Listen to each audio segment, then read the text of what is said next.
अंक तेजी का आना बाकी है। आज उनसे जब आपकी मुलाकात हुई, रिदम हमेशा एक बहुत पॉजिटिव बॉडी लैंग्वेज के साथ मार्केट पर बात करते हैं, वो कितनी और पॉजिटिव हुई है कि किस तरह का सेंस मिल रहा है उस चर्चा में? हजदा, जो चीज़ निकल कर आई, देखिए 10 साल में 3 चीज़ें नहीं बदली हैं। एक तो प्राइम मिनिस्टर, 10 साल से प्राइम मिनिस्टर मोदी हैं, 10 साल से रिदम का व्यू मार्केट पर, और 10 साल से रिदम की फिटनेस। तो वो तीनों की दोनों इंटैक्ट है। और जो मेरी कॉन्वर्सेशन निकल कर आई, मुझे ये निकल कर आया कि अगले 5 साल भी वो तीनों चीज़ें इंटैक्ट रहने वाली हैं। और रिदम पहले व्यक्ति थे अमंग द बिगीज जिन्होंने ये चीज़ 2015 में कही थी। मुझे वो रिपोर्ट अब तक याद है, और मैंने वो इंटरव्यू में लेकर भी आया था मैं, जब उन्होंने कहा था, मुझे वो रिपोर्ट अब तक याद है कि this is India's 401k moment. 401k moment क्या होता है? जो यूएस में पेंशन फंड्स होते हैं उनको हम 401k कहते हैं। उनको जब बहुत पहले की बात है, 30-40 साल पहले की बात है, जब इक्विटीज़ में इन्वेस्ट करने का मौका दिया गया था, वहाँ से यूएस में एक बहुत बड़ी बुल मार्केट आई थी। इंडिया में ये मौका आया था करीब 2015-16 में अंडर प्राइम मिनिस्टर मोदी।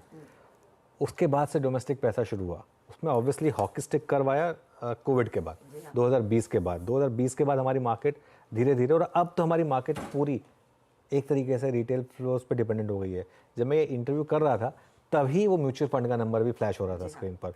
तो वो एक और, मतलब देखिए कई बार चीज़ होती है ना, हम जिस पर बात कर रहे थे एकदम एग्जैक्टली वही नंबर भी सामने आ गया।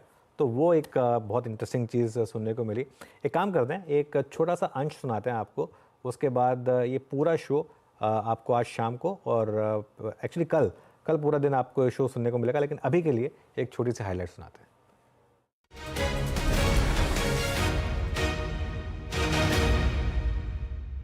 मोदी 3.0 अब एक रियलिटी है। जी हाँ, prime minister Narendra Modi is back in the prime minister seat, और उनकी कैबिनेट की स्वेरिंग इन हो चुकी है।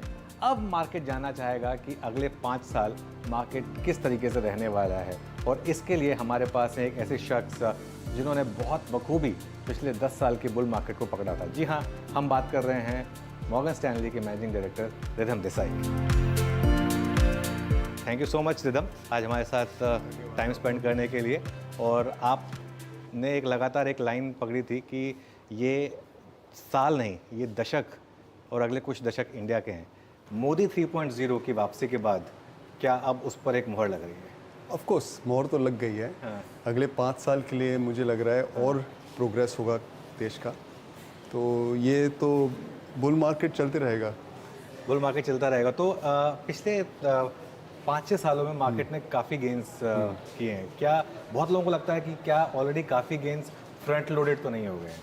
क्या आपको लगता है कि यहाँ से भी मार्केट अच्छे रिटर्न्स देगा? अनुज, पिछले 5 साल में निफ्टी ने कुछ 15 या 16% का कंपाउंडिंग किया है।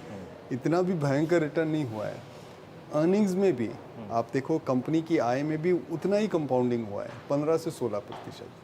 तो ऐसा कुछ मार्केट इतना भी तेज़ी से नहीं बढ़ा है जितना ऐसा लगता है, क्योंकि लोग पिछले 1 साल का रिटर्न देखते हो, लेकिन आपने 2022 में कुछ नहीं बनाया था, राइट? तो वो चलते रहता है। तो मेरे हिसाब से अगर आप देखोगे तो ये अगर ये पूरा बुल मार्केट है तो समय के अनुसार हम कहीं यहाँ पे हैं, लेकिन रिटर्न के अनुसार जो आपको रिटर्न मिले वो कहीं यहाँ पे है। तो काफ़ी अभी और इसका तय करना बाकी है। तो ये चलेगा अभी थोड़ी देर के लिए। ओके, अच्छा, एक चीज़ मुझे याद है, जब हमारा पिछला इंटरव्यू था उसमें आपने कहा था कि मार्केट के पास एक ही रिस्क है, पॉलिटिकल रिस्क।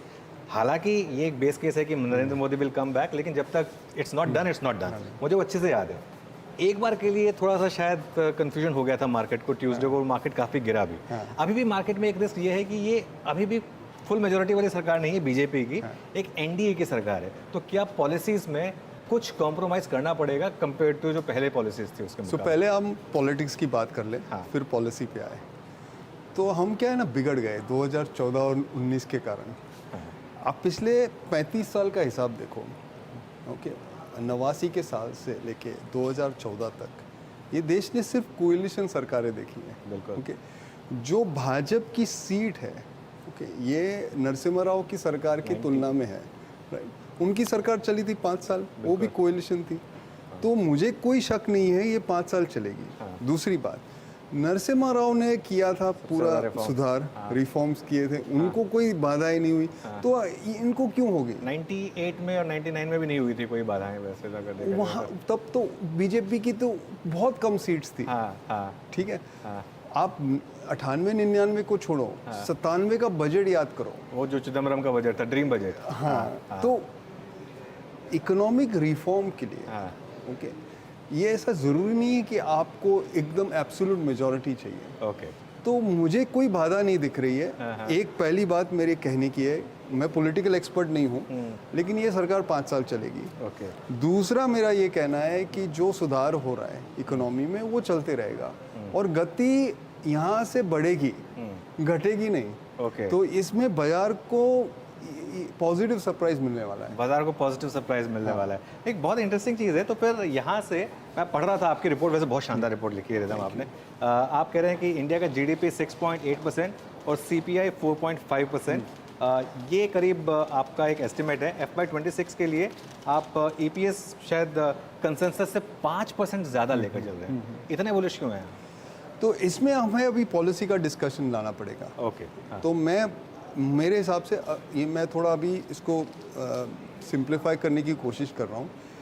सुधार तो बहुत क्षेत्र में हो रहा है, लेकिन 4 जिस पे मेरा जो केंद्र है वहाँ पे मैं देख रहा हूँ। पहली बात कि मैक्रो स्थिरता पे ध्यान रहेगा, वो केंद्र हटने वाला नहीं है। मैक्रो स्थिरता से क्या हुआ है कि हमारा जो इन्फ्लेशन रेट है, जो महंगाई का दर है, वो नीचे आया है। लेकिन उससे भी महत्वपूर्ण बात यह है कि जो महंगाई की दर में जो ऊंचा नीचा होता था, वॉलेटिलिटी, वो एकदम से थम गई है। उसके कारण हमारे शेयर बाजार में वॉलेटिलिटी कम हो गई है, हमारे करेंसी बाजार में करेंसी मार्केट तो एकदम वोलेटाइल रह ही नहीं है। बॉन्ड मार्केट में भी अगर आप देखो आज की तारीख में पिछले 12 महीने की निफ्टी की वॉलेटिलिटी यूएस मार्केट से कम है। हम तो इमर्जिंग इकोनॉमी है, वो डेवलप्ड इकोनॉमी है, लेकिन उल्टा बिहेव कर रहे हैं। हम लोग डेवलप की तरह बिहेव कर रहे हैं। तो इसका जो श्रेय जाता है वो सरकार की मैक्रो स्थिरता पे जो केंद्रित है उस पे जाता है। तो ये मुझे लगता है ये बरकरार रहेगा। ठीक है। तो ये जो अब इलेक्शन के तुरंत बाद आप देखोगे मार्केट में कंज्यूमर स्टेपल स्टॉक्स चलने लगे। जबरदस्त। हाँ, क्योंकि लोगों का मानना था कि अब सरकार ये जो आय आती है उसको अब वो बांटेंगे। मुझे नहीं लगता है वो होगा। ना तो भाजपा की फिलॉसफी है, ना उनकी पॉलिसी है कि ऐसा करें।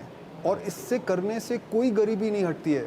देखो इसके पिछले 70 साल में ही हम कर चुके हैं। गरीबी की रेखा के नीचे जो लोग थे वो उतने ही रहे।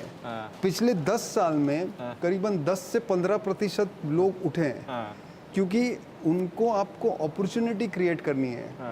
पैसे बांटने से कोई गरीबी कम नहीं होती है। अगर आप अपॉर्चुनिटी क्रिएट करो तो लोग गरीबी से ऊपर। यहाँ पे एक व्यू भी रहा है कि एक इक्विटेबल ग्रोथ की तरफ हम बढ़ रहे हैं। तो ये चेंज नहीं होना है। दूसरा जो है पॉलिसी का केंद्र वो है जो हमारी इंफ्रास्ट्रक्चर है। और इंफ्रास्ट्रक्चर जो है ना 2 तरह की है। एक तो आपकी फिजिकल इंफ्रास्ट्रक्चर, मतलब रोड्स, रेलवेज, एयरपोर्ट्स, और दूसरा है सोशल इंफ्रास्ट्रक्चर। जैसे आप हर घर जल ला रहे हो, घर पे सोलर पैनल्स लगा रहे हो, ये जो है ये दोनों के कारण मेरे हिसाब से ग्रोथ बना रहेगा। तीसरा जो है वो है मैन्युफैक्चरिंग क्षेत्र में जो फोकस है, उससे आई थिंक उससे जॉब क्रिएशन होगा। ओके। और चौथा जो है वो है ऊर्जा के क्षेत्र में एक बड़ा बदलाव आ रहा है।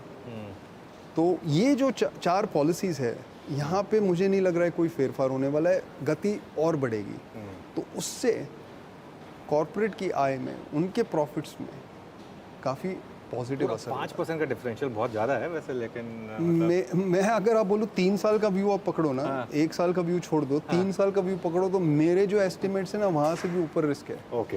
अच्छा, इसमें बहुत इंटरेस्टिंग चीज़ है। फिर एक तो पहले बात करते हैं नियर टर्म की। आप सेंसेक्स टारगेट लेके चल रहे हैं इस साल का 82,000, ठीक है।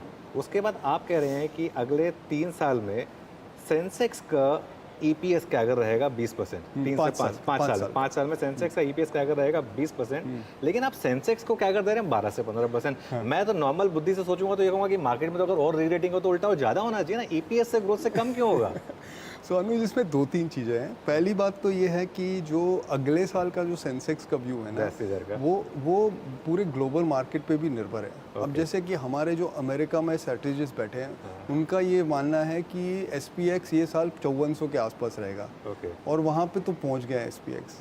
तो अगर SPX यहाँ से ऊपर नहीं जा रहा है और वो अगर सही है, तो सेंसेक्स को ज़्यादा बढ़ना मुश्किल है। फिर भी मेरे अनुमान से सेंसेक्स और भी बढ़ेगा, मतलब SPX को आउट परफॉर्म करेगा। तो ये हुई नज़दीकी हुआ। अब 5 साल का जो व्यू है ना, पहली बात, 2 बात मैं बोलूँगा। एक तो कि बाजार को पता है कि कॉर्पोरेट प्रॉफिट ग्रोथ आ रहा है, ऐसा नहीं है कि बाजार को नहीं पता है। तो थोड़ा सा तो भाव में है।